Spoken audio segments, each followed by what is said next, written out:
Jokes. Got Mhm. jokes. What's Jokes. going on, fellas? We back at it again. How's everybody doing? What up? You're rocking. You're rocking.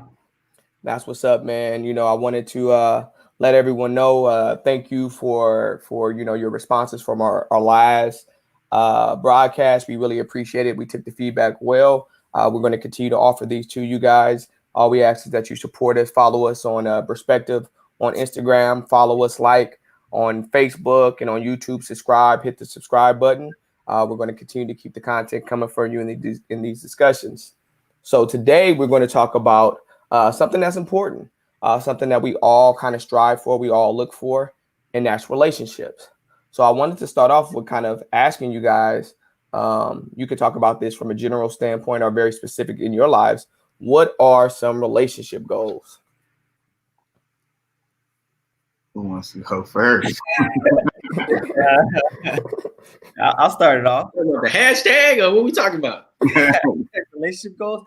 I mean, I think you get into a relationship because you figure that you both are going to bring something to the table at the same time, and then that's going to just continue to build off each other. So it's not that one person's needing the other one. It's more like you're contributing to my life as I'm contributing to yours for overall well-balanced lifestyle, and as well as a happy family, happy wife, happy husband, happy life. And let me also step back though. It doesn't always mean you got to have husband and wife. Sometimes the relationship is, what it is. You don't necessarily always have to be married to make it work. But I think overall goal is to have somebody in your life that you're happy with. I say you also, relationship goals got a lot to do with transparency. If you basically, you got to be honest about what you want in life, and then you got to see if that meets with the person you with. If you're not really being honest about those things, you can't really get to relationship goals. But I think once you have those type of conversations, then everybody kind of knows, like, what are our goals as a couple? What do we do as a team? How do I compliment you, and how do you compliment me? For me, my relationship goals would be to build success, empire, stable, stability. Kids that have some stability under them, both mentally, financially, and ultimately just living a good life with the person who is my partner. Right. Yeah. I mirror that. I think we all want individual success, like Paris talked about. Maybe you're not in a marriage, but you're in a relationship. So individual success, whatever that looks like for you, whether that's in business or whatever you're into, entrepreneurship or working for somebody, then you would want your partner also to have that drive and whatever it is that makes that person happy. And then together collectively, you guys enhance the love and affection and prosperity that you have as an individual. It just goes up from there. So that's kind of what I feel like relationship goals are now.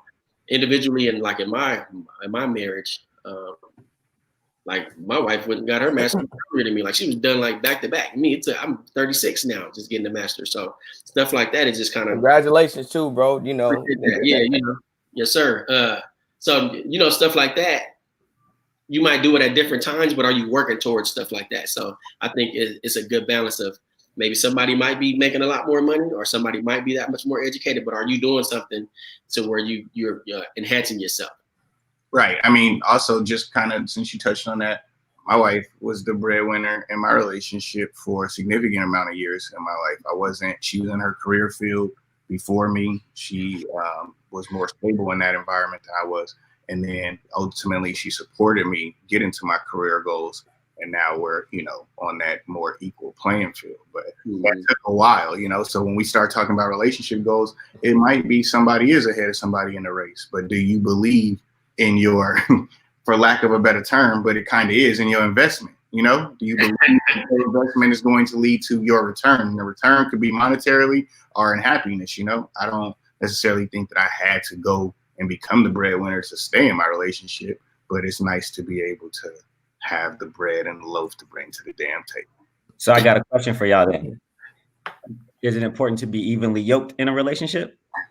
What is evenly yoked? That's what I'm asking. Some people look at religion, some people look at finances, some people look at career goals. So I'm asking, is it important for your relationship to be successful, or for you to reach your goal, that you have to be evenly yoked? Bro, I don't want my spouse to not have this because it's not going to work for us. So I'm asking, because some people look at that. I think there's a component to commonalities that you would want in any relationship. I think that things could be easier in the relationship if you guys want the same things out of the relationship. If you guys kind of have the same acumen towards finances or religion or children or family, I think those are components to make any relationship better. So I think you don't have to be evenly yoked, because I do think that part of a relationship is we see things from a different perspective. And I think the thing that makes a relationship whole is that we both bring our perspectives to the table.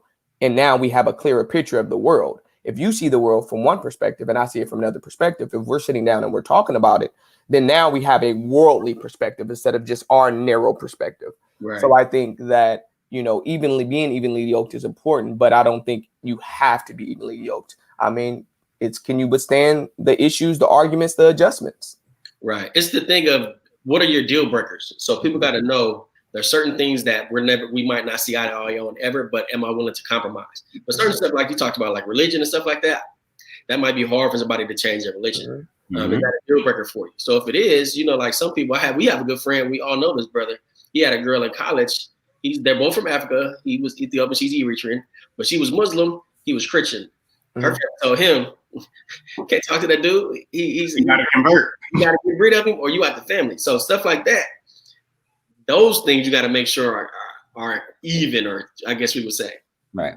Okay, I'll give you that, right? But I'm gonna slightly take a different angle. I don't know about that. I think you gotta adaptively be adaptively yoked. And by adaptively yoked, I mean you might not have this, but can you adapt to that? You know what I'm saying? This is where I'm trying to go. You might not be able to see it that way, but can you adapt to that? And you got to be adaptive in all portions of a marriage and a relationship. Sometimes it's financially, sometimes it's mentally, sometimes it's sexually. I mean, there's so many different routes in which you have to be adaptively yoked. Like, we might not have that right now, but can you adapt to what I'm trying to get you to do? And that goes both ways for man and female. You can adapt. That's, I think that's kind of an important key component.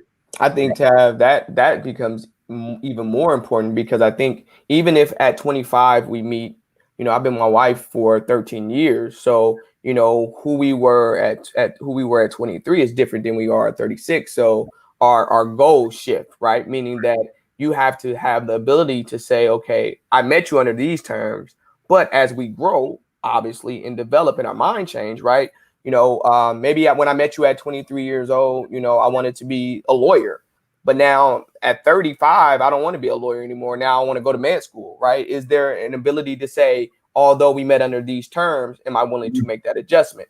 Now, people always say that it's important to throw all your cards on the table. I tell couples, part of being in a healthy relationship is being able to discuss all things considered relationship, right? You talk about everything. If we have children, we want our children to go to public school or private school. How are you with your family? How are you with your friends? How do you feel about religion? Like, you want to be able to talk about everything, and then make sure, and again, that those aspects of that person's personality, their vision, and their goals is something you're willing to accept.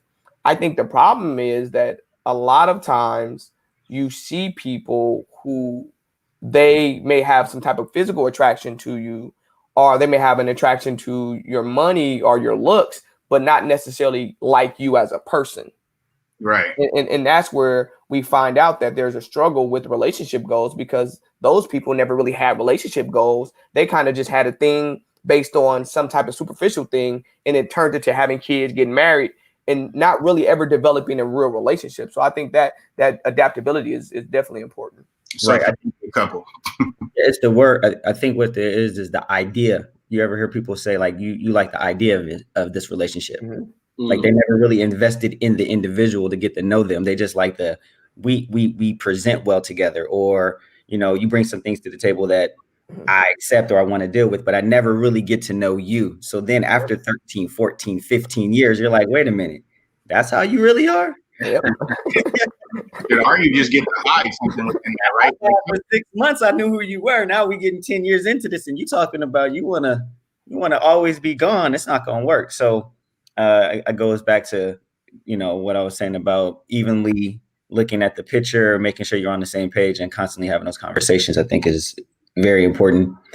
So I also, as it was brought up, to compromise, is it good to over compromise, or is it better just to be like, look, this is my stance and this is where I'm staying at. We just gonna have to agree to disagree. Hell no, I don't think it's ever good to overcompromise. Again, we know people that have overcompromised in their relationships, and some of them appear to look like they're ticking time bombs. Like at some point in time, it's going to go really, really bad because they're overcompromising. They're giving up things that are really like the most key component of them of who they are. I mean, for an example, my relationship, y'all, like, I mean, we're not really friends. We're like brothers. Like, it's family, not a group. So It's Braspective. yeah. So for me, it's a deal breaker to not have to the luxury or the ability to come fly to y'all fly to me. We all stay in the same place, do the same things together and stuff like that. But on the vice versa tip, like, if my wife is way more closer to her family than I would say the component of her friends. So for her deal breaker would be if I can't rock with my family how you rock with your friends, then that would be bad. And I have to accept your friends how you accept my family, because those are the two key components that meet when we start talking about outside of us, who are the important people around us, you know? So if you have people that are in situations like that, where they had to give up something like that or compromise on something like that, and they had the same type of feeling or attachment that I do to it, then they're probably at some point in time going to be in a situation that's going to go real, real bad. You know, I mean, I just don't know how long you can withstand something that's a key component to who you are until that shows up in a way that's going to be vicious. I think compromise is part of the building block. I mean, in aspects of me kind of talking about what my relationship goals are, you know, communication, consideration, compromise is part of that, right? It's for me, I think that in a healthy relationship, the goal is for people to communicate. It's the 3 C's. You know, when I'm working with couples and as a therapist, you know, I worked with hundreds of couples on their relationships, whether it's premarital, postmarital, intimacy issues, infidelity, whatever it is giving couples an understanding of the importance of compromise and how compromise, communication, and consideration is important in the foundation of your relationship, as well as intimacy, honesty, and trust, right? We want to have a strong building block and a foundation for what we're going into in our marriage. For me, a relationship goal is always to make my wife the happiest woman in the world. And I'm going to try by doing that, but I need her to communicate with me, and I need her to compromise with me and be considerate of me as I try to go on that journey, right? You know, I always say that, you know, for me, if my wife say, you know, husband, I need you to make $1 billion, I got to figure out how. Now, I'm at least try, right? I'm at least try. I'm at least compromise and understand what she wants and what I want and try to figure out how to meet in the middle. Because when you sign up for marriage and you make that oath before God, but you make that oath before that person that you're going to marry, you're signing up to do whatever you can within your power to make them happy. And I think sometimes that's where people struggle. Yeah, because a lot of people do it the reverse. I'm going to do whatever that makes me happy, and you ride along or tag along. So that's the problem that people come into when we talk about couples. And a lot of things that couples are, whether they're married or not, and I know this is more so for married couples because I talk about this with my couples in therapy, is we ain't having no sex, right? Sex is a very important component of things. The train is running right. It's on the track. It's rolling. And if intimacy stops, there means something's going on with the communication, the compromise, all of that, because sex is a bonding experience between couples. Ain't having no what? Ain't doing it, man.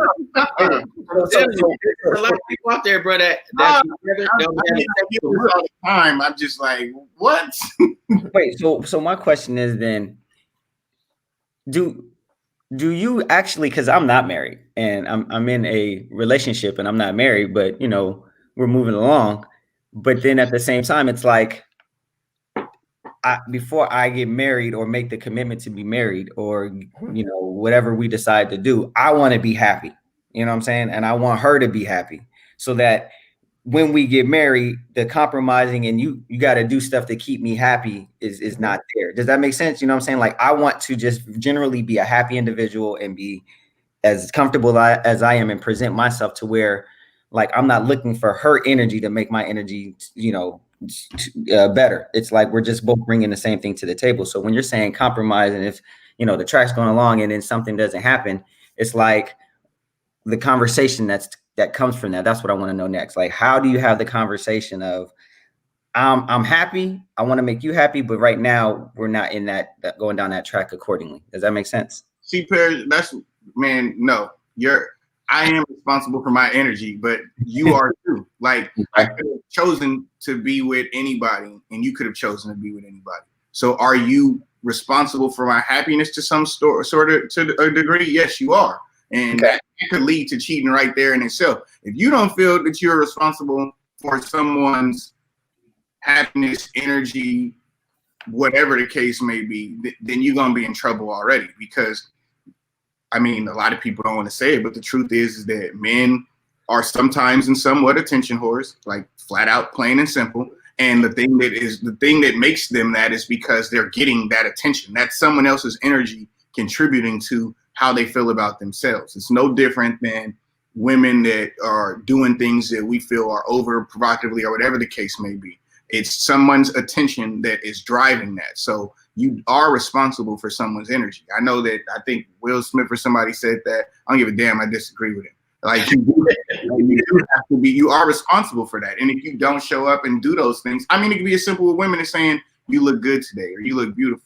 It's been many of women that was like, hey, I started cheating or doing my thing because he didn't compliment me anymore. Was I responsible for your MAC makeup and how you put it on in the morning so you could go in the mirror and look good? Obviously, I would have been if you told me that or something like that. So we are responsible for each other's energy and compliments, dating, all of that plays a part into that. Are you going to get cheated on? But I think, Tab, that's where, we talked about earlier, when I posted the 3 C's, like, so, people don't understand like how a marriage has to work. A marriage is a partnership. It's a relationship. I heavily rely, if me and you open a business, Tab, and I'm the marketing director and you're in charge of finance, and I don't let you know when I'm having struggles on my end doing my part, as my partner, you can't jump in and help. You can't, because I'm not communicating. And I think we fail sometimes because in relationships, there's aspects of a me versus you. Hold on. You're my component. You're my opponent, the person that I'm supposed to be in a relationship with. That's an ally. Like, you're the person that I'm constantly having to fight with, improve myself, right? That power struggle. Right. Instead of saying, oh, we're allies in this, we're partners, we have to work together. And that's where communication is fundamental to any relationship. I need to let you know what my needs are. So it's essentially, if you're not telling me I'm beautiful enough, then I have to be able to say to my partner, like, hey, you don't compliment me enough. Or, hey, you don't touch me the way I want to be touched. I have to communicate with that. One of the things that I hear a lot in therapy, and I'm not picking on women in this way, but I hear from women is, well, you know how I feel, or you should know better. And it's like, no, nobody's a mind reader. Like, that's where your communication skills comes into play. You have to let people know what you need in order for them to make you happy. Now, if you let them know 4, 5, 6, 7, 8, 9, 10 times, and he's not doing it, then that's where you may see he doesn't have the capacity to fill my cup, right? He doesn't have, if my cup is an 8-ounce cup and he only has 4 ounces in his cup, he may not ever have the capacity to give me what I need. And that's when we need to reevaluate the relationships. But first there needs to be a communication of the issue. Then I need to consider, can he do it? Is there things in his way? Is work, stress? Was he raised in an environment where, he never received positive affirmations? And then I need to make some compromise. Well, maybe every day I want my husband to tell me that I'm beautiful, but he tells me, 3 days a week instead of every day. Okay, 3 is better than none. So we started to compromise and see that he's working on his way. And I think the same thing applies with men with sex. We have to recognize that, oh, yes, for us, sex is an ultimate feeling of connection, right? And I think for us, intimacy is sex. But for women, intimacy is more emotional. It's more intellectual conversations. It's more touching. It's more hand holding. It's more support, right? It's more feeling as if you're making things for them a lot easier and you're taking in consideration for them. And I think that's where we see the struggle is us getting on the same page. And I think you brought up a good point where it's like sex is the ultimate connection for men, but for women, sex is an all-day thing. Like you said, from the touch to the hand holding, all that. It starts literally all day. You don't know you're having sex all day, but you are having sex all day when it comes to that. But for men, that's an area of struggle for most of us, right? Like, there are adaptations that I think happen to all of us sexually, like grow into more sexual behaviors or different sexual behaviors and stuff like that. And I think when you start talking about 3C's communication, that's where the struggle comes through. Man, right? We were just talking about the component of sex in general, right? But you could talk about a whole bunch of different things. Sometimes that's going to be a struggle for a man to start communicating those let's try something new moments, right? Obviously, for most men, it's comfortable if that's introduced by a woman opposed to a man putting that on the table because, you know, there's that whole thing where, you know, if you felt like, well, I've been the guy since I've been younger, I ain't never had to ask for these things to happen. They just come with it. And you know, like I had to talk with one of our guests, one of the dudes that tuned in, and he was like, I like when you guys relate situations more to yourself. So I relate to myself. Like I in my own right, whoever I am, whatever I am, I felt like I've been that guy. You know what I'm saying? Like when prior to my marriage and stuff like that, like my relationships with women went the way that I wanted them to go. So to have to communicate those needs and just pour that into one bucket, you know, that could be a struggle. I know I'm not just for myself, but probably for other men out there as well too. We struggle to communicate our needs and emotions, whether it be physically, financially, emotionally, because we're raised to be a little tougher, you know, and it's just harder to have those talks. So then why do you guys think relationships fail? So I was going to say, I don't think nobody goes into the relationship like, you know what, this is going to fail at this time period. You know what I'm saying? Like you go in thinking like, this is going to work because you're feeling you're going to have a vibe with this person. So I think what happens is over time, you get a little complacent maybe, or like you said, the communication kinds of stops. And the next thing you know, the way you're thinking how the relationship goes deviates. So now you guys are going in opposite directions. And then by the time you decide, oh snap, this is something I want to try. I've never really communicated this with my spouse, or this is something I want to do with my life. And I never really communicated with that significant others. And next thing you know, it's like too late and you don't know how to figure it out again. And it's just a downward spiral. Next thing you know, you're like, yeah, it's not going to work. So now your sex has been compromised. The lack of you look good or you know, let's go out to eat is not happening. And so little things start to chip away. And next you know, they'll become big boulders. So you're not investing anymore. You're just finally you spiral out of control and it's a wrap. And then what happens is some people start to lean on other people who understands because they've been telling them the story. And now that person's like, oh, I understand where you're going through. Next thing you know, your relationship is like to the birds.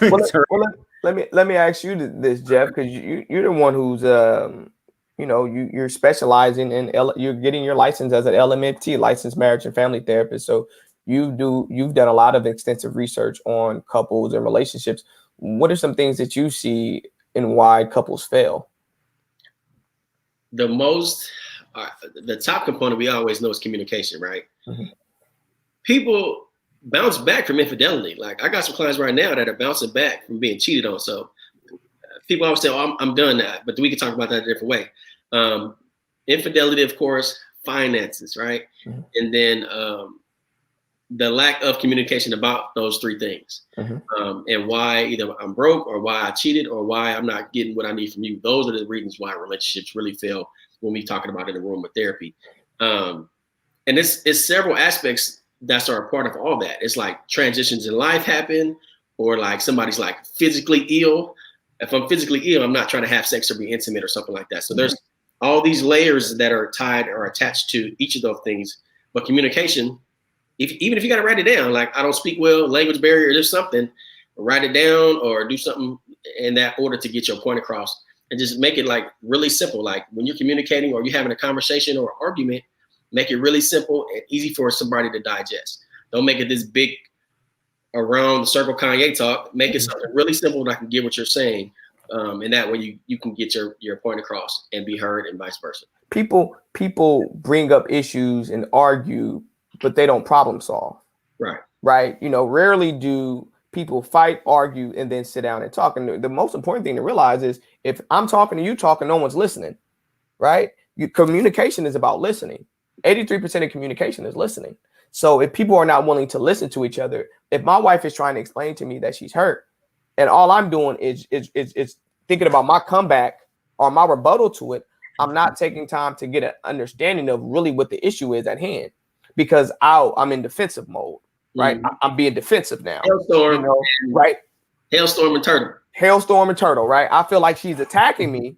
And so I go into my shield and I hide, right? John Gottman, who is a marriage guru, marriage and family and couples guru, talks about, the 4 apocalypse of relationships, and one of them is defensiveness, right? If you are defensive, you have this self-righteous indignation and you always acting like a victim, then how can you ever take responsibility for your actions? There's always, for every action, there's a reaction. Some people focus on the reaction instead of their action. Right. And then some people are quick to point out what the other person has done wrong instead of them.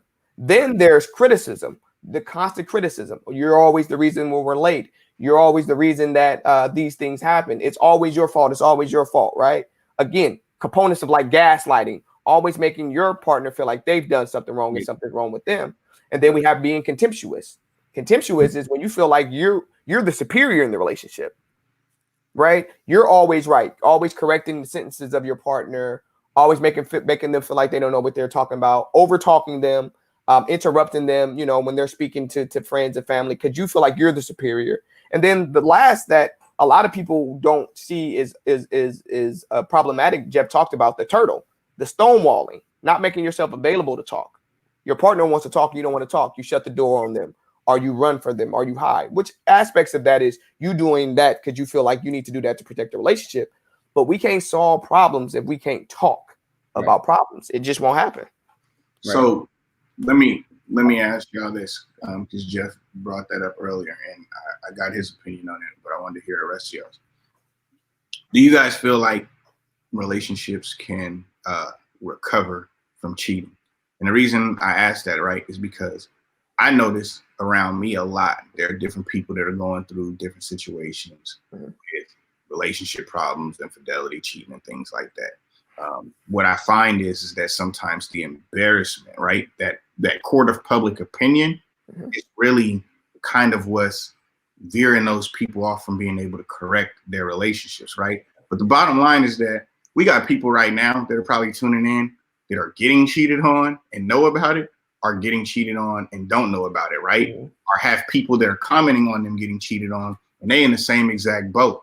So in my opinion, I feel like you can recover from cheating, right? I definitely feel like you can. It's just about sometimes people have people on the outside looking in have a tendency to run a smut campaign on your stuff, right? And the real thing is that as long as y'all feel like y'all can recover from that, you're probably giving the people something that they really need, right? So in my opinion, I do feel that people can recover from cheating. I just wanted to know what you guys thought about it. Go ahead, P. Yeah, I mean, you looking what you got to say. I mean, it depends. Like if you cheated and it was some, I don't know. It just depends, because if you're cheating, so let me just give you my relationship perspective. I believe that people make decisions knowingly. And if I'm in a relationship, I know the dynamics of my relationship. So I know what's at stake, what's going on, and I'm looking at the big picture. Like, this is who I'm married with, this is what we established, this is what we got going on. So for you to say, you know what, I'm going to cheat, you're pretty much saying I have decided for my relationship, it's best that I take this route. The discussions have now stopped. There's not much that can be done. So now, you know what? I'm gonna make the decision to cheat.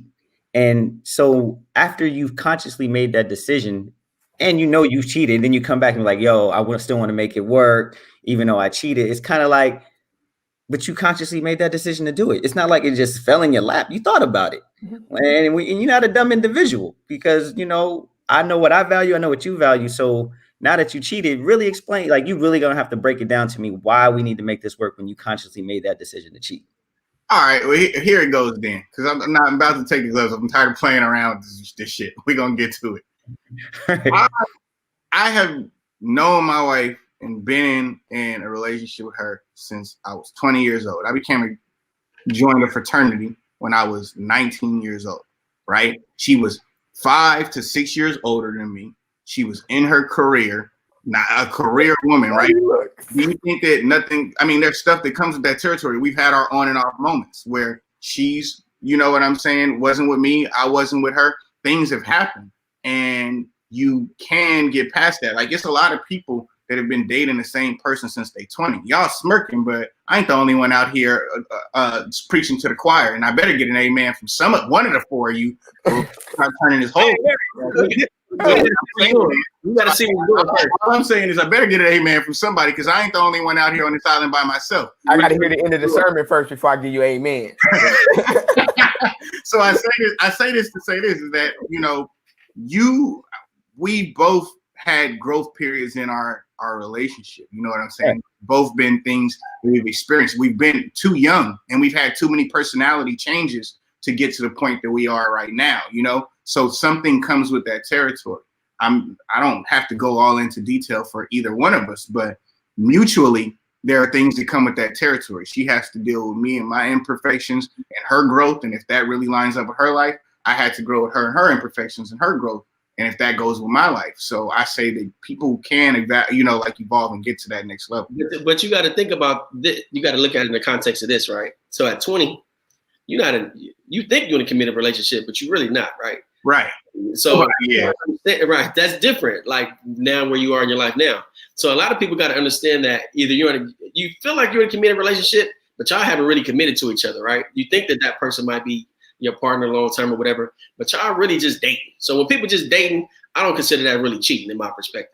But if you're in a committed relationship, such as things like you're sharing finances, you live in the same house, you're married, or whatever the situation is, where y'all doing stuff together, combined jointly, then you're in a committed relationship. But if you living in this place and I live in another state, or I live over here, we just do stuff separate, y'all not a committed relationship. And I think that's it. It's like, you know, recognizing the difference between dating and being in a relationship, right? And I think a lot of that early stuff that we all did when we was younger, you know, because we all been, you know, minus P, been with our significant other since we were in our early 20s. You know what I'm saying? Jeff, since they was 15, 16 years old, right? Right. So I think there's aspects of growth that when you're young, you do stuff because in your mind, this is not forever. I think once you become in a committed relationship, now in your mind, you're planning for whatever, for forever. I think that's different. Not to mention that cheating is subjective, right? You know, everybody thinks cheating is different. And I think until you have that real conversation about what cheating is, there's some women out here who think because their husband masturbate and watch porn, he's cheating. He on his meat. He on his meat, so he's cheating, right? Instead of looking at the research, 95% of men masturbate, 83% of women masturbate. So, you know, it's recognizing that what's cheating. Is it me having a conversation with the ex where it's a friendly conversation?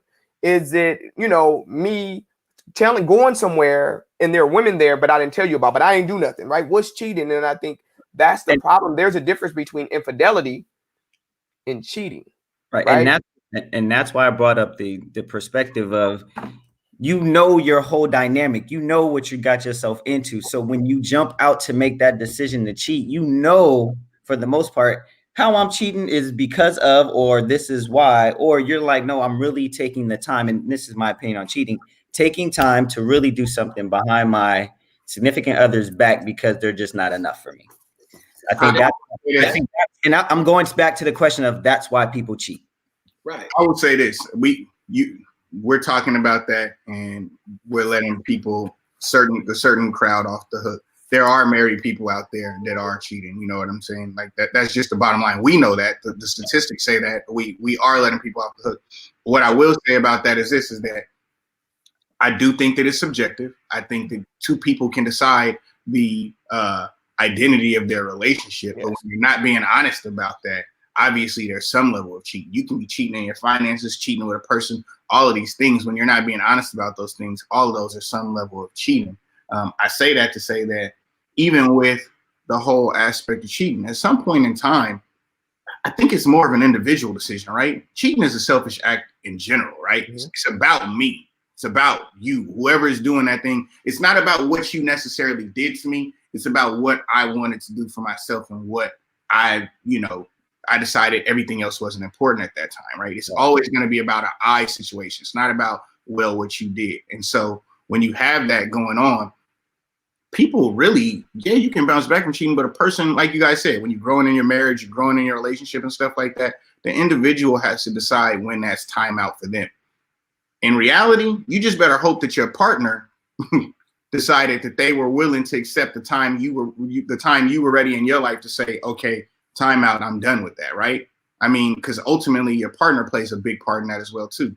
Do they want to accept the bull that you got going on? And are they willing to accept this period of growth in your life and say, when am I, when is enough, right? Everybody looking like they, I mean, I'm taking all in because first, let me say this: Kappas don't cheat. Men don't cheat. Black men don't cheat. Kappas don't cheat. Dudes don't cheat. Definitely don't cheat. Probably just lost about 100 of our viewers right now. Statistically, men cheat more than women for sure. Yeah, well, statistically, it says that 20% of men cheat over 13% of women, and that was like from Family Institute. So I saw that earlier, and that's like a 2020 publication. So the statistics are out there that men do cheat more. Kappas don't, but men do cheat more. Organization about to sue us all. Huh? The organization go sue us all. Let me Let me answer. I'm gonna say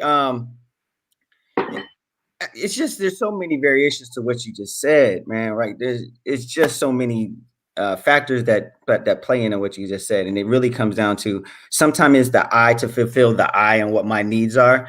But I mean, the reason why I asked my first questions is, the first question I asked was about you being fulfilled, and if your partner, you're needing them to fulfill you, is that the reason why you then make that decision to cheat? So I think it really comes down to that communication piece, and then yes, there is a lot of selfishness that takes place sometimes when it does happen. I'm gonna say that. Like you said earlier about being equally yoked, right? Like until you get to that point where you are equally yoked, or you also have this point in which you have adaptively yoked, there's stuff that comes with the territory.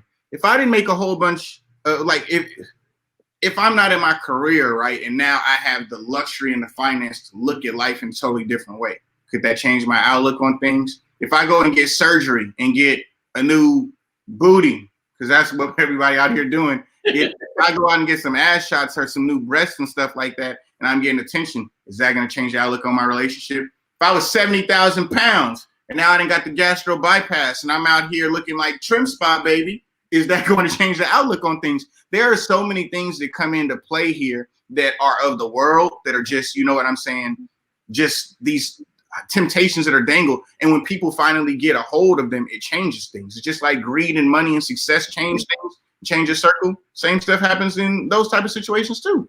Self-control, man. Go ahead, Dewan. I think in relationships, I think Hollywood has given people a perception about relationships and cheating, and that it's just this happenstance things that happens. There's much more of a grooming process that's involved in cheating. And I think you guys all mentioned this, is a lot of times people are cheating because their needs aren't met. Their needs aren't met. But then I always ask those people, have you communicated what your needs are? Have you sat your partner down and said to your partner, hey, I would like you to give me more flowers. I would like you to send me flowers. Or, hey, when we having sex, you don't hit it right. Hit it over here, not over there, right? Are you letting your partner know? Because this is honest. I think couples don't have honest conversations with each other about what their needs are. I always tell people this. So, the grooming process that's involved in relationships is, or cheating is, okay, here's a hypothetical. You have a woman who she says that she wants flowers because her love language is gift giving, and it makes her feel loved when her husband sends her flowers. Well, she works in an environment full of women. She's in an office setting, and all these women are getting flowers constantly. Valentine's Day, birthdays, just because it's Wednesday. And she's constantly upset because she hopes one day that one of those deliveries is going to be for her.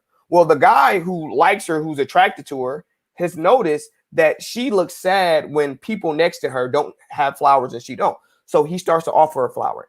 This woman's loyal. She says no in the beginning. He does it again. No.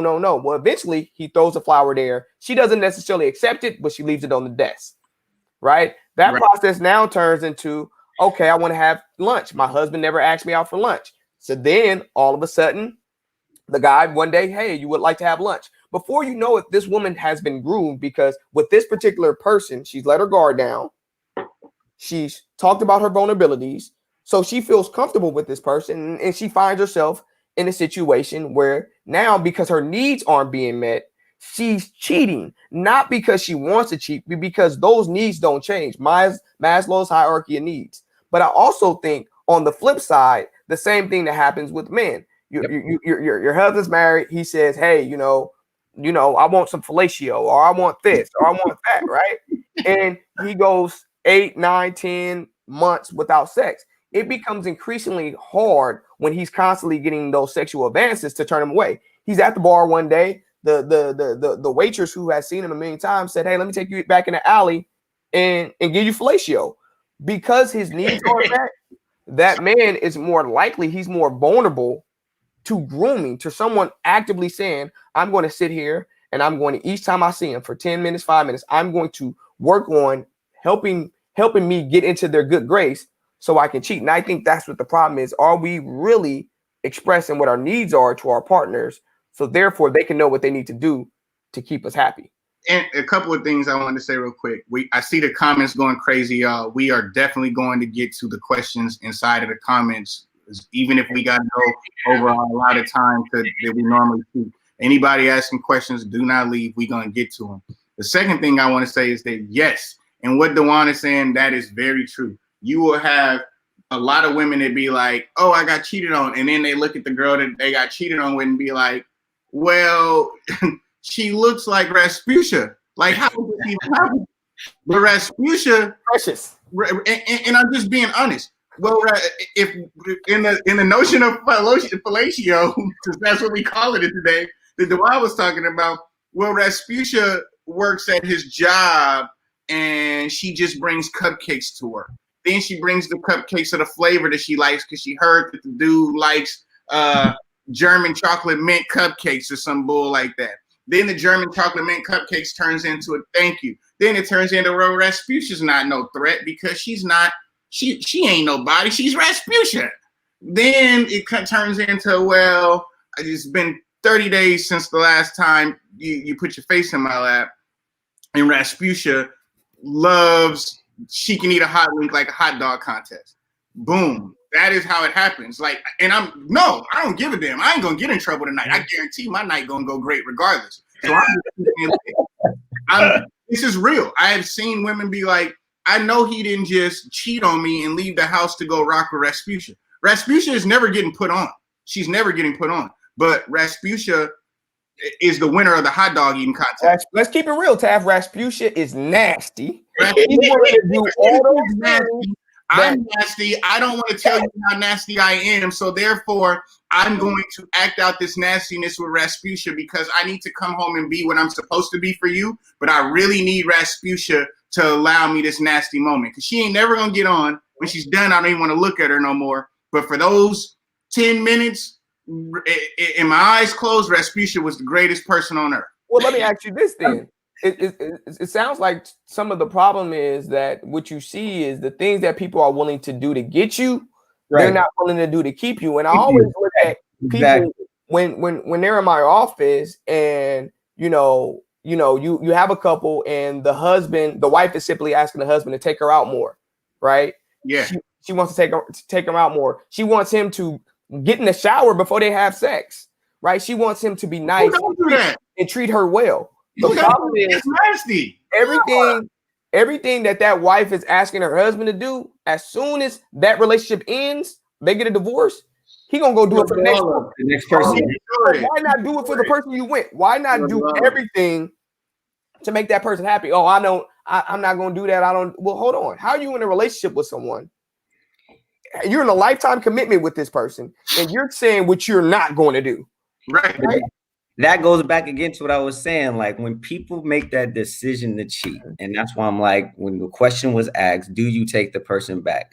Knowing all those factors, and you know that this is how you feel, and then you make that decision to actually cheat, and you like, I'm Rasputia regularly, or I'm going out to find Mr. I don't know who he is for you, but if you're regularly doing that and you made that decision, then how do you then go, hey, let's really try to make this work? Knowing that we never had really good communication about where the things went wrong or where this relationship is going or anything like that, but you made those conscious decisions, it's hard to sit down with somebody and be like, all right, now tell me why you did do it. But Parrish, you're being unrealistic right now. People grow and people evolve. You grow, you evolve. I'm not about to be out here preaching nobody's testimony because it ain't my testimony to preach. But what I would say is this, is that there are things in which you do at a certain point in your life that you stop doing.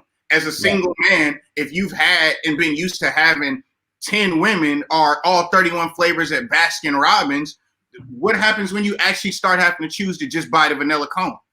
Because that's when the communications happen. That's where I'm going. When the communication is now broken down, that you can't communicate anymore. I'm saying that to say the point is that you can do that. You can have a situation in which you were out there going buck wild, and then you decide, you know what, let me put the clamps and the brakes on that. I don't like for some men, I don't like, cheating is a job. First of all, I don't know if any of us talked about that. This is a real job. Imagine when you was 21 to 24 years old. Hold on, let me just go there. And you got 5 different women that you communicate with and you deal with on a weekly basis. Everybody got to get their phone call that day. And the one thing you're talking about the whole time is, how the hell am I going to get through Valentine's Day? And God forbid they got a birthday in the same month. So it's people out here in the comments right now that know exactly what I'm talking about. That's different. That's having relationships that you are communicating about. I'm talking about just straight up what we're talking, the cheating aspect. When somebody's cheating, I'm looking at the definition of the word, is the cheating, because that is a secret, and you're not going to tell your spouse that, hey, I'm cheating on you. So then they come back and say, hey, how do you recover from it? I'm saying there's a lot of lack of communication for the cheating. Let's not go with cheating being a secret, because everybody has a secret in their relationship, whether it be their rainy day bank account, whether it be the fact that they don't go home right after work, they got off 2 hours earlier and they went to go sit at the bar or go sit at the nail salon to get their nails done. But I'm saying, let's not. Nah, see, but Taff is right though, because I am right. There's some aspects of people that feel, that ain't cheating.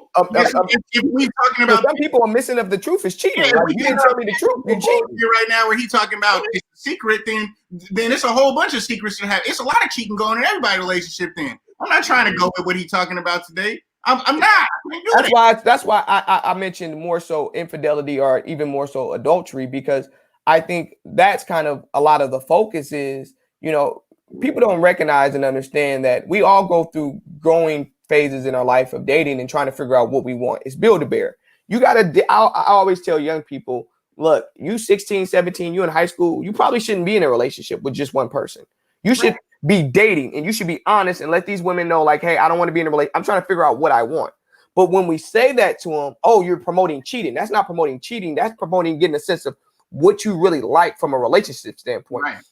The problem with cheating is a lot of times one person, I can't tell my wife what I need from her. And I think the way that you go through that is you date enough people, you have enough relationships to where you get older and you can say, I chose my wife because I felt like my wife could be the person that I can do everything in life with. And we were going to be able to be on the same page. But I had to have an understanding of what that was. Right. So now, as a married man, I can sit back, and when I get sexual advances or women jumping my DMs, or I can be like, nah, I'm good. I got mine. Or check this out. Or you can tell your wife, hey, look, this happened. And then your wife, knowing that your communication, she's going to either be like, ooh, let me step up and hit his DM, or you're going to be like, ooh, let me step up and hit her DM just to make it playful, or whatever you need to do. It's when it comes down to, I ain't telling you because this is something that's fulfilling me. And so now I got to do it. So but you saying, I'm telling y'all, if y'all talking about that, I'm not telling you because I'm keeping a secret, or I'm not telling you because I just don't care. That's two different things. Like, if I want to go play golf after work, that ain't cheating. Yeah, right. That's not cheating. But like you said, look how you just made your face when you said that. How many times are you going to go golfing and not tell your wife? Like, you're not going to tell your wife. God, I'm not talking about this bullshit where you just like, I didn't tell my wife because it wasn't no big deal. But you gotta give it in the context, Dad. You can't just put something out there like you did something your wife didn't know. You got to put it in the context of you're hiding something significant. But like, it's significant or insignificant. What Parrish said was a secret. A secret is I'm doing something that I'm not telling, like trying to keep. You try to keep a secret. You know it's a secret. It's the difference between I pissed at 11 o'clock today and I didn't tell my wife. That's not, she doesn't care when I go and pee in the daytime. It's a difference between him saying that, like, you're a secret. A real secret to me is something that you know you're not telling because you're trying to keep that from someone. If I get off at 6 o'clock every day, but yet today I got off at 4 and I went and did whatever I do for 2 hours because I didn't really want to tell my wife that, knowing that I had things that I could have gotten done earlier or expectations I could have met or just got us ahead of the ball, because every day in a marriage, whether you got kids or you just married, it's things that have to get done in that relationship. If I'm failing or neglecting them things, like, shit, she don't know I got off these 2 hours earlier. Let me go turn up and do me. That's somewhat of a secret. So what I'm saying is that when Parrish made that statement, let's not call it a secret, because then all of them things start getting put in that category. And I ain't cheating if I get off of work an hour and a half early and I go to happy hour. Like, that's me taking time to myself. That's what I'm trying to get you to understand. And I agree. I agree with that, Tab. But I think the problem is that, so we all have a different perspective on what we're talking about right now. Now, imagine couples. Men and women see things differently, right? Men are from Mars, women are from Venus. There's a book about this that I encourage everyone to read, because it points to how one can take something if we're not communicating. We know cheating is subjective. A lot of people are being accused of cheating, and in their mind, they're not cheating. I ain't stuck my penis in nobody. Right. I ain't kissed nobody. What you mean? So I think there's aspects of recognizing and having that communication about what really cheating is. And what do you need from your partner? I think, our one of the comments talks about, like, if we want, as men, if we want nasty sex, why aren't we asking for nasty sex? I do think men do ask for nasty sex, but I think, one, there's a component of rejection. And I think rejection is something that men struggle with, especially Tab said it earlier. All right, let's keep it real. In our eyes, we're all handsome brothers, and we've never had problems with women liking us growing up. That's never been an issue. We've never had an issue with that. We've always been good brothers. We've always been handsome brothers, and we've always had things for ourselves. So we never had those issues. So when you feel like, okay, you're married to a person, you're asking for something, and they don't give it to you, you feel rejected. And over time, and that's men and women, over time of feeling rejected, when there's people out there who's willing to give it to you without asking, you start to wonder. I'm saying in marriage, the goal is to keep your partner from wondering. My job is to make it hard for another man to steal my wife. Right. That's my job. No, so in which you say, I'm a back there, right? I might not do everything that my wife actually wants me to do or needs me to do, right? But in my mind, in my being, based on what I hear and how I perceive it and what I feel I need to do from there, I'm going to do all the things that I feel comfortable with, right? Like, so I'm gonna hear her needs and do my best to meet her needs, right? But at the end of the day, if she decided to step out of the relationship, I do what I do from my standpoint to say that if I do get cheated on, I'm still gonna want to go and shoot somebody and fight and all of that. But I also want to know that, well, you did the Michael Jordan game 6. I left it all on the table. I played my flu game with her. So if she does cheat on me, well, damn, he's just a better dude than me, or he got swagger that he don't got. I need you, when you leave me, for me to feel like I did everything I could do. And I'm gonna address it based on the question that I saw in the comments earlier.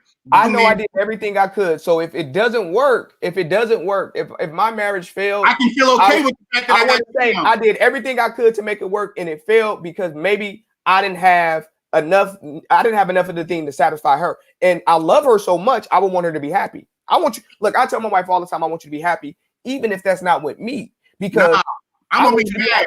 Hey, but I'm gonna tell you this though. I'm gonna say my feelings was gonna be hurt. I'm gonna do everything I need to do, and if she leave me, I'm gonna be good with that. But that doesn't mean that in between that time and when I'm not around y'all, I'm not out here like Bad Boy in 2001, and I'm singing, I'm emotional. Right? Out here in my Carl Thomas shit, when ain't nobody looking, because like Angela said in the comments earlier, do men cheat, and have you ever been cheated on? Yes. Do, but when men get cheated on, oh my God. Hurt people. It's like it's like the whole damn world ended. Everybody likes us to draw from personal experience. At one point in time, there was a relationship I was in, and I thought it was good for me to rock how I wanted to rock. I came back there after being missing for a week and a half, and I saw a motherfucker's motorcycle in my driveway, and it crushed me. Like, oh my God, I can't believe. I know you don't pop no. I know you ain't no 12 o'clock boy, and I know you ain't got no M1. So when I saw that, I went full like detective, looking to confirm that nobody just dropped this off. It was a whole man inside the house. And that crushed the shit out of me. But you got to look at some people like habitual getting cheated on person. So we know some people like that. Like, what is, you got to go back to the drawing board. Like, what am I doing wrong? Yeah. Happened to me. So you got to like self-reflect. Like, damn, I done got dumped again, or I done got cheated on again. You got to go back in the mirror. Like, all right, I got to figure this out. But time out, Jeff. See, if you say that, then people are going to say, then you are victim blaming. You're blaming the person who was cheated on, and that's not the reality. The reality is, you should probably look at yourself to figure out maybe it's your picker. Maybe you picking the wrong people. Or maybe I'm not listening. Maybe I'm not listening. Maybe I don't have boundaries. Like, what's going on that you find yourself in these situations where you've been cheated on? Now, I will say for me personally, not that I know of, I've never been cheated on. Not that I know of, right? You know, but I always say I can't take that. I can't take that, right? Look, I can't take getting cheated on. I can't. I'm a punk. Don't look. You. I got guns and shit. Like, don't work with me. I can't. Hey, you cheat on me, man. Look, I'm a cry. I'm gonna be depressed for a couple of days. I'm be all that because I'm gonna think like, damn, I did all that and it still wasn't good enough. No, I'm gonna feel like it's over. But I think that's the reality of some people's situation. I see the OG in the comments. Bruce said, "Hell no, she better be happy with me or fake it." Yeah, I was about to say, let's go through the comments. So I guess we're gonna go to comments. LaPaula wanted to know. No, go ahead. LaPaula wanted to know: do you think in the statement "men don't cheat" it invalidates the Black woman's experience? So no, and the reason why I'm gonna say no because we're talking about Black men don't cheat, and that doesn't necessarily mean they have to be with Black women. It could be it's the gambit. It's not just talking about just the Black woman's experience. I think it's talking about just Black men in relationships. So I don't think it's just one-sided coin on that.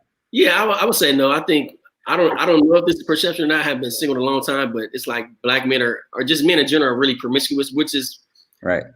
Kind of true, and to be honest, you know, men treat women like you've conquered something. Like it's like adding stats and stuff to your thing, and it boosts your ego, kind of a deal. But I mean, there's a lot of men, just like men in this group, that don't. That can be like, I was at the bar, had a drink, said what's up to this lady, and I left. I didn't take the number. I didn't do nothing else. I didn't do any of that kind of stuff. So it's already a social place. I mean, it is. Where did the comment go? Because I believe her name was Angela. I can't find it, but she said it's talking to an ex cheating. I think that that was Jackie. Oh, Jackie. Yeah. I'll say this. I don't necessarily think that talking to an ex is cheating. Right. As long as I think you can be friends with an ex, right? I'm going to say this. I'm not insecure.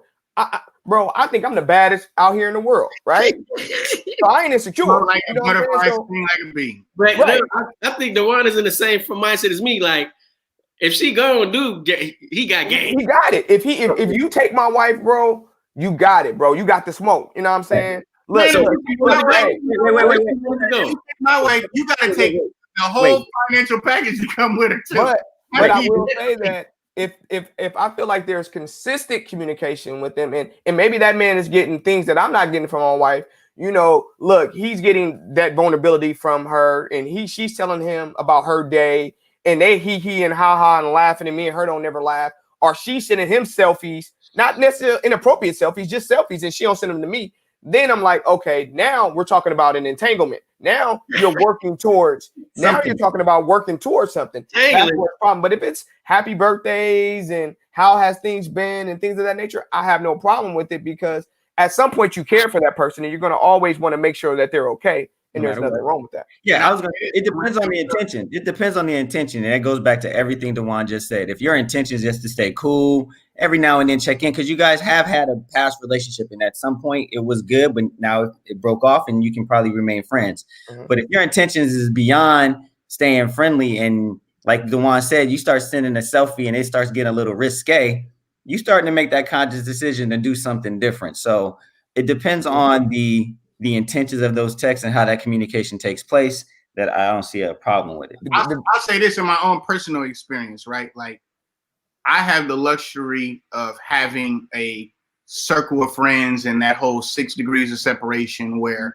I know men that my wife has had prior relationships with, because we have friends of friends. So we end up in the same circle frequently. I actually appreciate that space, right? Even though I'm crazy and if only people, I'm crazy. I appreciate that space because me and those people, we get along. I get to understand my wife better. It opens up a level of communication where I can look at that person and be like, he ain't nothing like me, but what is it that she liked about him? You know, what was that attachment? What are the key components that I can unlock about my wife that this person may know that I didn't know prior to our relationship, because it was a different point in time in her life? That's still who she was at some point in time. So now, as I'm around these people, maybe we're not interacting together, but more or less just in the same space, I get to watch how they rock. Because regardless of what any dude wants to admit, if you are in the same circle with a man that your wife has dealt with or your girl has dealt with, you are sizing him up. You are looking at him and trying to figure that out. Men size each other up in the room. So when I'm in a room like that, I get to understand a little bit better about, like, okay, in this period and point in her time, she liked that. So it's not necessarily something that's not necessarily true now. It's just something that she may have grown out of. But there are key components to this key relationship in her life in which I get to learn something about my wife from. I can't always dictate that I'm the shit, so how this works is based on me being the shit. It's other people out here that thought they was the shit or had a pretty close chance to it. My wife, I mean, there's a whole child that was created in our relationship. I mean, outside of our relationship prior to us even knowing each other. So there are things that I get to learn all the time out of those type of situations. I think that boils down to, like, are you secure in who you are, or are you insecure? I think one of the problems with relationships, we don't do enough of learning about relationships, right? Mm-hmm. You know, if we find out we have a chronic illness, we're going to do a lot of research. We're going to become experts on it. We're going to read books. If we're about to buy a car, we're going to do research. We're going to read. We're going to ask questions, get reviews. We're about to take a new job. We're going to research the company. We're going to read reviews.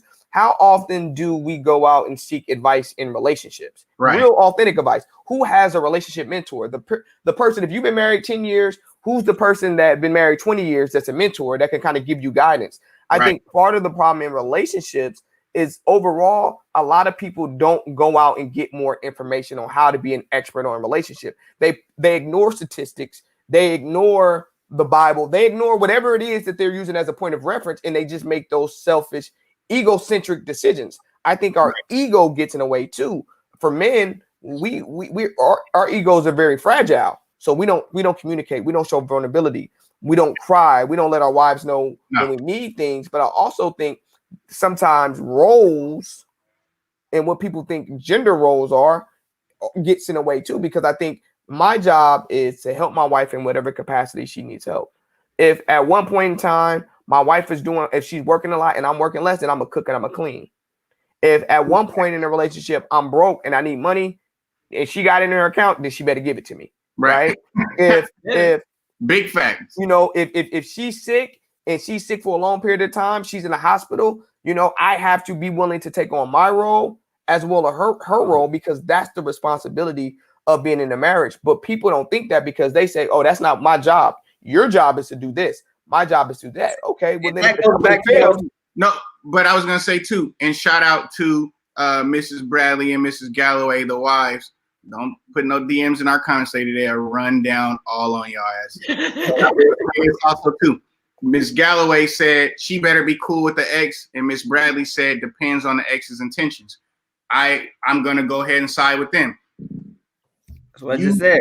You need to be open and upfront about those relationships with those exes, because if you try to introduce something that is new way down the line that they ain't been hearing you talk about, you're going to run into problems. And Right. if you are going to introduce it and it wasn't introduced at some point in time, they need to kind of be in a loop to understand them ex's intentions, because women perceive and pick up on things that men really don't. It's harder to put women in a room together and have them all get along because they factor in way more things than men do. And men, if you could put me in a room with some dudes I don't like, I'm going to find sports and some common topics to talk about so that we can get along. Women assess and account for way more things when they're trying to figure those things out. So it don't sound like it. It sounds like you assess for all that too when you gave your Yeah, I'm about to say it. Yeah. I mean, but at the same time, though, I'm more likely to end up in that room with that dude and be able to deal with that situation, opposed to I am going to say that I don't feel that women are going to, especially me and your wives, they're not about to hold their composure that well. They're about to be like, okay, what's her deal? Because she's about to get beat up. So that's I'm just keeping it, and Miss Bennett ain't playing no games like that. No, well, so you know, my wife said, you know, that for her cheating, it's not cheating unless there are other intentions, right? Unless that person is still flirting and making passes, then that is cheating. I will say this though, and shout out to Craven, my LB, who brought up the question. He said, like, I think men feel like their women can't be taken, and that's not the thing. I don't think that my wife can't be taken. I think you neglect your partner when you think they can't be taken. I know that at some point in time, as we grow, her interest may lie in other spaces, and my job is to fill those spaces, right? But what I am saying is that if I can't fulfill that space, then I'm more secure in myself to know that I can easily go out there, be single, work on myself, figure out what I like, figure out maybe areas that I lacked in that previous marriage, and then find me another successful relationship as well. Because I know that for me, I'm confident in who I am as a person. I'm not a trash person. Right. Some people out here trash. That's why I asked the question. One statement that we all put in between all of us is that, and we've said this before, if you put me or any of us back on the market, because it's not what we really going here. We all feel like I'm LeBron in free agency. All 32 teams is going to want to sign me. You know what I'm saying? That's not the case. But I feel that in our marriages too, though, all of us got some dope wives and our prepared for situation girlfriend. We feel the same way about them. You put all of them, you put them back on the market, all 32 teams is going to want to sign them too. I mean, that's just the realness of it all. Like, confidence meets confidence. Miss Bennett even said, I'm just as confident as my husband is. You know, like that's the type of person I have to have on the side of me, because in reality, that translates to more cleaner and cooler conversations. We can both walk down the street and go, dang, you seen that girl over there? Her butt is big. And we can both be cool with that. It's the people out here that struggle to be like, did you just look at her butt? What are you doing? And it's like, wait a minute, we can't do that together. I'm not about to jump on it, but I should be able to talk to you about that, because we got swagger. Who gives a damn how big her booty is? But that's part of it though. It's again, what's cheating and recognizing that, you know, if my wife is watching TV and she sees Idris Elba and she like, damn, he got a nice body. I don't care. That's Idris Elba. You know what I'm saying? Bro, you know, everybody's wife been fiending over Ghost, bro. You watch Falcon and your wife start looking and twitching and you be ready to be like, legs start moving and all that type of stuff. Last season, I hope Tommy killed it. But here's the thing about it though. So for me, there's a question in the chat. Go ahead. What's the question? Sure, now I'll do the question. Oh, I was going to say, I think it's about recognizing and knowing yourself. I think if to all this aspects of relationships, you have to know who you are and what you need, so then you can tell your partner. If you're not telling your partner what your needs are, then the relationship failed, not simply because of what they didn't do, it's because what you didn't allow them to do by communicating to them. And I think that is what people need to understand and recognize their responsibility. Look, if a company fails, we all have a responsibility for the company failing. Even if we have a company and I only do 25% of my work, well, the other 75% had to be picked up by somebody, and you should know why I'm only doing 25%. So then at that point in time, you can decide like, hey, look, I can consistently doing this 25 to 75% to make it work, or I can't. But I think that's an important aspect of the relationship, is doing what it needs to happen to make it work, instead of saying, oh, the grass is greener on the other side, when really when you flip over grass, that shit is brown. Go to your question, P. So the question in here, and I had a lot of comments, but and it's gonna be our last one before we wrap up. It said when, and this is from Mr. Isaac Williams. It says, when you are in a committed relationship or marriage, is it wrong to have a deal breaker that immediately ends the relationship, or should there always be an option for forgiveness? You always want to forgive, but that don't mean you might not get back together. So right. Shout out to Alex Baker. Yeah, the forgive tease. You gotta say, like, if he said deal breakers, right? So deal breakers to me won't change. So if it's a deal breaker, I don't feel like that's gonna change. I can forgive you and still move around. That's two different things. But if it's a deal breaker, just like I talked about, if y'all just got a fundamental difference about something that I don't think either of you gonna compromise on it, then the relationship ain't gonna work. Right. It can't be some stupid stuff like, well, I eat turkey bacon and you eat regular bacon because I don't eat pork, and well, that's a deal breaker. You can't have no slime. No, not that. I think there's a difference between deal breakers and boundaries. I think you do have boundaries. Like, I would never want to be in a relationship where someone's putting their hands on me. You don't touch me. I'm not going to touch you. I don't want no domestic violence. I don't want police coming over here. Don't touch me. I also know that if I come home one day and my wife got her ass up in the air and some dude's pounding her, I'm out.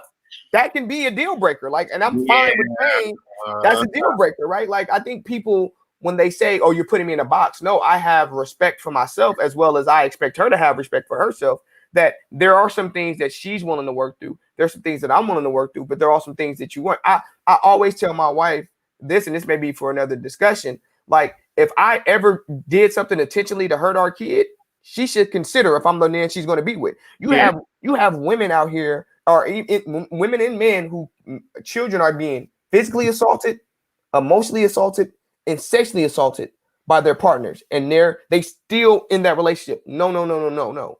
I want my wife to love me 1% more. I mean, love my son 1% more than she loves me. I know what the Bible says, but I want her to love my son 1% that she loves me. So if I ever do something intentionally to put him in harm's way in that way, she got to protect him by getting rid of me. Do you feel, you said something interesting earlier, do you feel that you said if you caught your wife cheating, whatever the case may be, you're out. Do you feel that actually catching her in the act would lead to you leaving her? Like, is there a difference between catching somebody in the act or just knowing that they cheated, right? Like, so for me, actually to catch that visual effect, I'm already going, like we said, the male ego is fragile. I'm already going to be broken into pieces. But hey, Tav, what did Juvenile say? I'd rather see it on TV than to see it in person and have my fucking head hurting. Yeah. Right? So it's a difference between the trauma that we hear about and the trauma we see. We hear about violence every day in the community. When you seen George Floyd and you didn't hear about it, it hit you different. It hit you different. And I just was asking that because I just it don't matter if the hit is different. The hit is the hit. No, it ain't the same.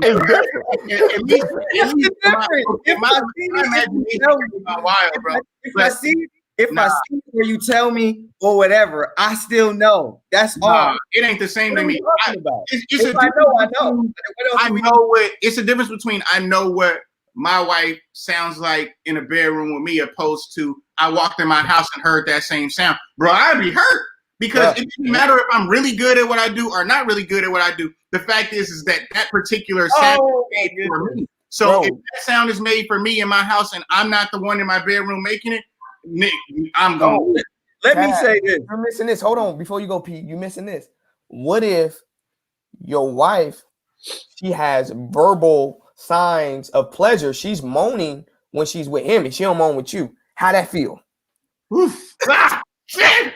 That's what I'm saying. It don't matter. You don't know what's happening at any point. If they out there getting the rug burned, and then you just like, I know about it. So are you saying that a marriage cheating is a deal breaker for you, flat out?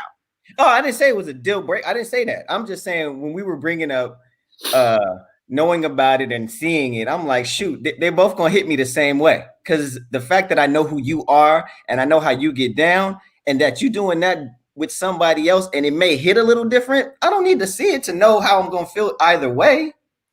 The fact that it's best that I just either know that's what you're gonna do and you just tell me, hey, this is where my part of the relationship is going, so I can prepare myself, or just don't ever tell me at all. Because the other way it goes, I'm gonna feel it the same way.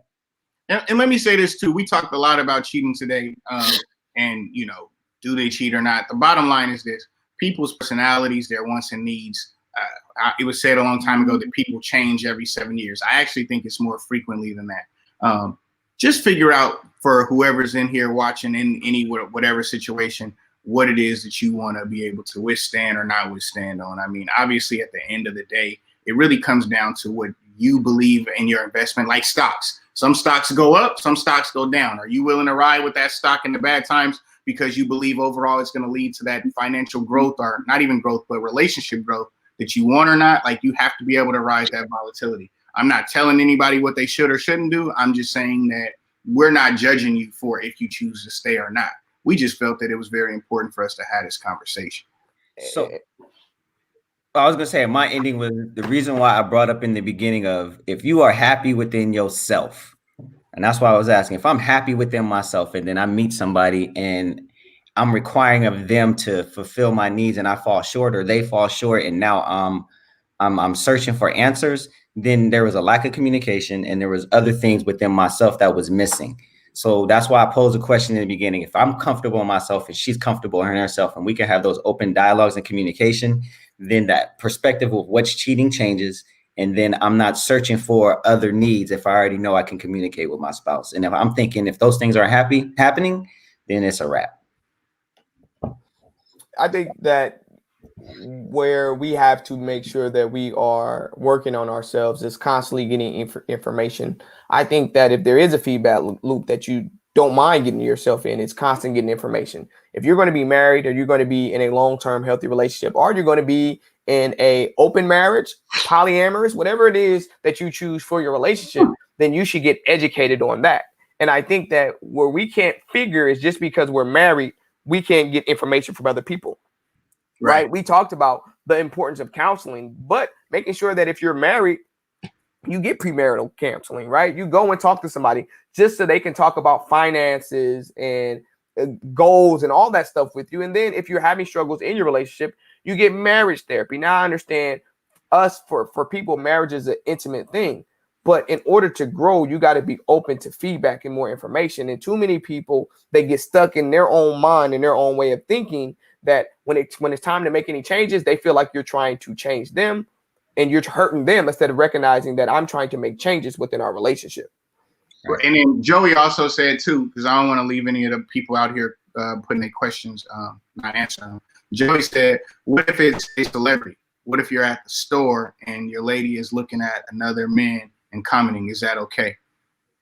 I mean, and a non-celebrity, is it okay for your wife to comment on a non-celebrity? Yeah, he said, what if it's and she's looking at another man and commenting? Is that okay? As long as I can comment on another woman. Again, yeah, I mean, it goes both ways.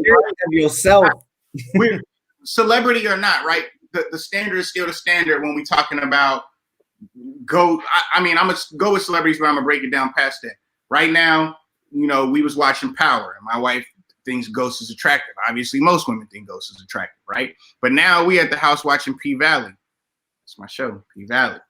And me and my wife are watching these women on the pole, in the strip club, go crazy, and we're both commenting and she knows the guys go to Houston. Do it look like that in Houston? I'm like, hell no, I ain't seen nobody do this thing doing on P-Valley in Houston. So we're going both ways. Now I'm gonna take it a step further. When we're outside, you know what I'm saying, and we see that woman that's not a celebrity, and we're trying to figure out if her booty is real or not, we having that open dialogue. If Idris Elba or some muscle-bound dude walks past us and she's like, shit, damn, I might start doing 25 push-ups on an hour every hour, because I want to know, them muscle-bound dudes, you know what I'm saying? That's what she's into. Her likes, her needs, what she finds appealing and attractive when we outside. I think that women should find men that when they're outside with their significant other, that they find attractive, because as men, we get comfortable and settled in what we think is attractive or what we think is dope. I know if I wear my earrings and my gold chain and my Yeezys, I'm fly for the day. Your wife might be looking like, man, I like a man in some clean Stacey Adams with a suit on. You know what I'm saying? You need to know those things, that so when you outside shopping or whatever the case may be, or you're outside working on your fitness, that you're adapting to all things that may come. It goes back to what Dewan says. I'm not about to be defeated because I didn't meet the mark.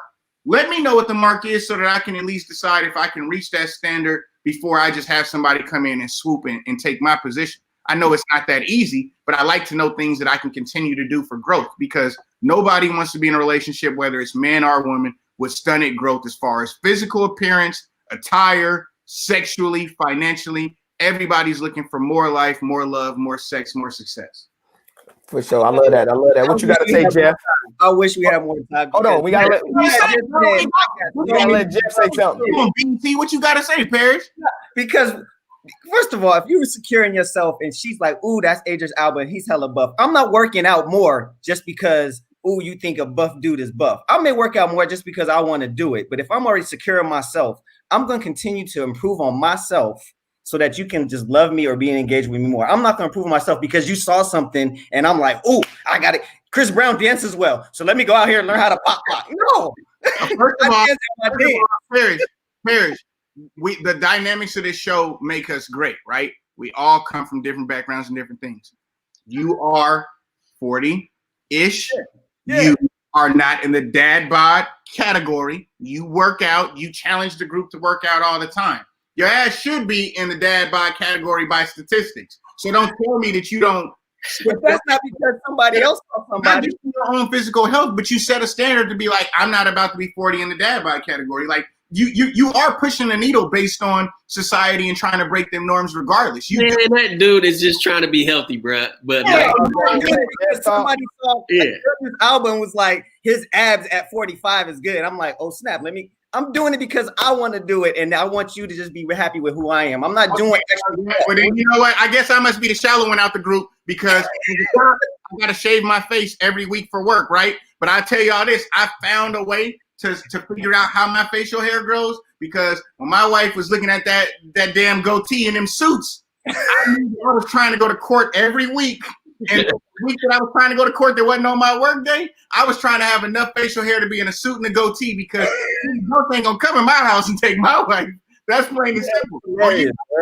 You're gonna get, this is how much facial hair I get out of not going to work in a week and shaving. But I'd be damn sure not letting Ghost outdo me in my household. That's what she likes. It's not without of my realm. I like having facial hair, so let me stop giving her this shaven, militaristic, booty butt face that this bullshit cop stuff make you do. Let me get back on.